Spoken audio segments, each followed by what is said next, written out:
We're gonna ignore the dogs fighting in the background. um, Guys, I need to film. Please.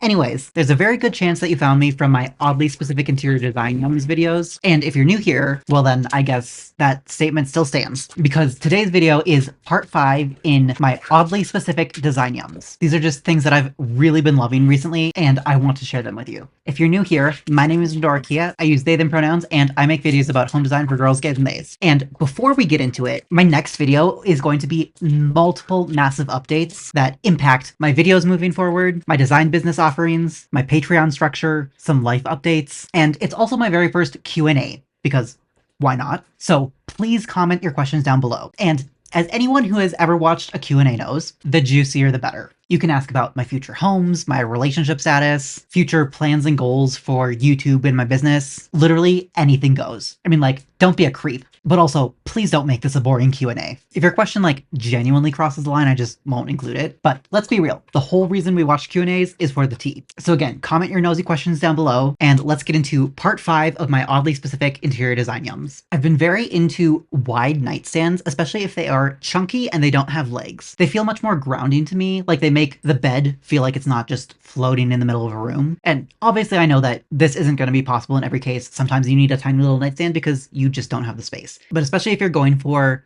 a more luxurious feel, having a really wide nightstand can be very effective. And depending on the amount of clothes you have, they could double as your dresser instead of having a whole separate dresser. The second thing I've been really into recently is horizontal lines that span the entire sightline of a room, specifically in small spaces that you want to make feel bigger. So the two examples that I can think of for this are in kitchens, having the lower cabinets be one color and the upper cabinets and the walls be another color. There is one line that crosses in between the two of those colors, and that is one continuous line. It's not going to be broken up by other big pieces of artwork or anything. It's just one continuous line. And then the second example that I can think of is doing some sort of like beadboard or millwork about 4 feet up on your wall. Sometimes people will do it higher, sometimes people will do it lower, but approximately 4 feet is kind of like the average. And just having that going all the way around your room can really help to soften any edges that might make your brain realize where the edges of the room are,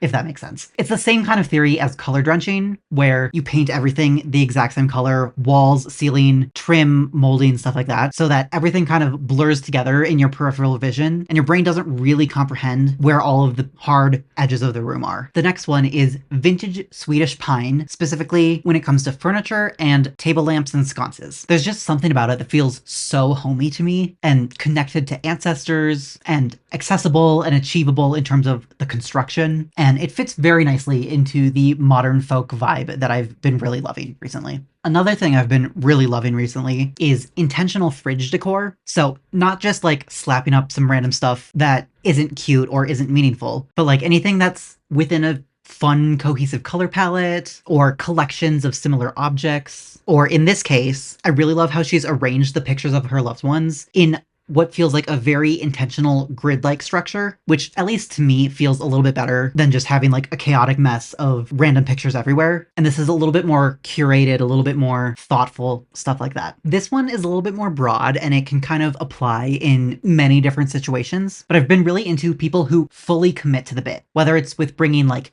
kitschy, campy things into your home, or doing a theme, or anything like that. I'm sure I'll get some hate in the comments for this one, especially around like kitschy themed stuff, but like, if that's your vibe, go for it. If you really genuinely love that stuff, you need to commit. You need to style your entire space around the kitsch. Otherwise, it's just going to look like a random dated piece of decor. But if you like work it in there and like pick some colors out of there to bring into the rest of your space and just like go all out in styling your home around whatever it is you choose to style it around, there's something about that that just feels like a personality trait that is very attractive, whether I personally like the aesthetic or not. This one is, again, a little bit more abstract, but I really enjoy asking your home what it wants rather than trying to force something foreign onto it. I'm not fully sure that I know how to explain this in a way that makes sense yet, but I think a big part of it is just kind of like taking into consideration the architecture of your home, the history of your home, the overall style of your home, and kind of letting that influence your decisions. Again, obviously bring your own personal touches to it, but for me, I've noticed that the most well-designed spaces always have this sense of connection to time and place and community and history and all of that, instead of trying to make like a shitty apartment that was built in the 60s look like a French chateau. Like that's just, it's not gonna work. It's not gonna feel right. Let me know if that makes sense, because I'm not sure if I'm explaining that well enough. Another thing I've been loving recently is tiny art that is very intentionally placed in relation to something else instead of just having it be floating in the middle of a giant wall. So maybe that's placed in relation to a small piece of wall, like we've talked about a lot of times, having a small piece of art on a very like skinny section of wall, but that could also be having a small piece of art next to a light switch or a landline phone that's hanging on your wall or something like that. Again, anything that helps the space feel more considered is what we're going for here. This next one is not necessarily going to apply in every home and in every space, because I know a lot of people are not cooking people, but I really love working kitchens over perfect kitchens. And what I mean by that is kitchens where you actually do meal prep, you actually like chop things and cook things and boil things and bake things and can things, and a kitchen that like actually feels like a central part of the home rather than a kitchen that's kind of just there to look pretty and like heat up stuff in the microwave. Again, I think this really goes back to my feeling of wanting to feel connected to ancestors through food, and heating stuff up in the microwave just like doesn't do that for me. That's not to say that I don't like having microwaves, because they can be very useful in certain circumstances, but I really love anything that indicates that this kitchen is here to work, right? Like counters are not cluttered with all sorts of decor or dirty dishes. Counters are clear so that we can actually use the space to prep food. Materials are easy to clean. I love stainless steel, or honestly, even just like a boring quartz countertop, because it's simple and practical and really like built to last. I know everyone raves about south-facing windows, but I'd like to introduce you to east and west-facing windows, because let me tell you, those sunset and sunrise views are immaculate. I don't know, maybe I'm just a weirdo who is way too obsessed with light and the quality of light and stuff like that, because I've done a lot of photography and sunrises are like a spiritual experience for me. But if you're looking for a new apartment or a new house, or if you're renovating, definitely do not neglect those east and west facing windows. Apparently a lot of the design yums in this video are more abstract. So this next one is remembering that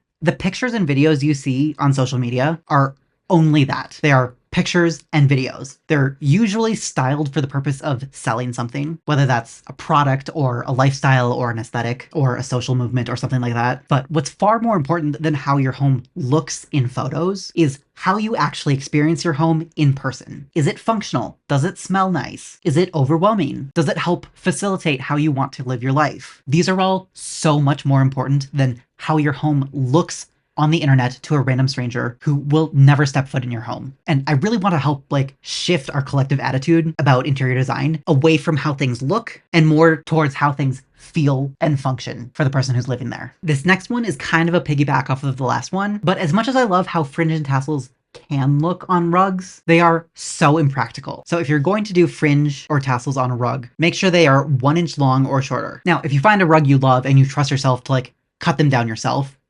that's fine. But in general, I would definitely look for rugs that either have no fringe or tassels on the end, or rugs that have fringe or tassels that are like 1 inch long at the most, maybe 1.5 inches. But if it's any longer than that, it really will flop all over. It'll get all messed up. It'll get caught in the vacuum. It's just so annoying. Another thing I've been really into recently is metal shelving in kitchens that has a very industrial or commercial vibe to it. And specifically using it as display shelving for like things that are both pretty and also functional, but having it styled all nice, right? Like I don't want to just put these shelves in a pantry room somewhere or in the basement and like shove a bunch of crap on them. I really like when they're styled intentionally and they're clearly very functional and useful, but you kind of like bring a certain elegance to them that they're not usually associated with through your styling, if that makes sense. The best example photo I can find for this one is very clearly AI, but I do love the overall concept. And so my next design yum is making space for your passions. And also incorporating it into your space in a way that is both very functional and also looks good. So especially for things that take up a lot of space, like if you have a ton of records like this theoretical person does, or if you have a ton of instruments like my girlfriend has, I really love the specific solution of a storage wall that is custom built for the things that you're going to be storing there. Obviously, if you outsource this is going to be a bit of an investment, but it doesn't have to be as hard as it looks. Just look up some basic carpentry skills on YouTube, and you should be able to do just about any built-in project with a drill, a saw, and a sander. You really don't need much more than that. Obviously, some sort of finish, whether it's stain or paint or polyurethane or an oil-based wood finish or something like that. But the hardest part is not actually doing the woodworking. The hardest part is coming up with a plan in your head first and figuring out how you want to construct it ahead of time. And if you can do that, you're golden. I'm pretty sure I mentioned this next one in my thrift finds that got away video, but I've been really interested in large wooden square knobs that are the same wood and the same stain as the cabinet or the dresser or the wardrobe or whatever that it's on. Again, it feels like a very specific combination of brutalist, monolithic, and kind of Art Deco styles all mixed into one that I really love. And with how big these specific knobs are, especially if you're DIYing them, because I don't know that I've